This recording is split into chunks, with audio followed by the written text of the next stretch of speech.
Hey guys, what's up? It's Doug here again at Hybrid Fitness, and today we're going to teach you how to do the kettlebell swing.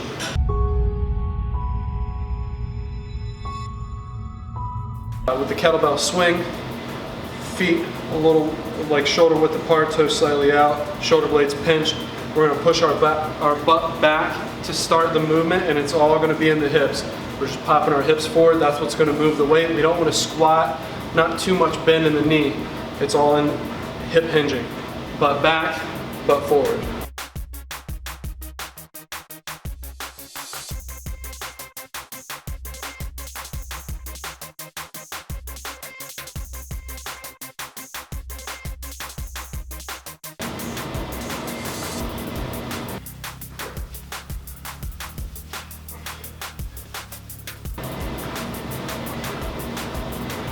Now there's a quick tutorial for the kettlebell swing. If you like the video or learn anything, don't forget to like, comment, and share. Kettlebell swing. Throw it in your routine and let me know what you think.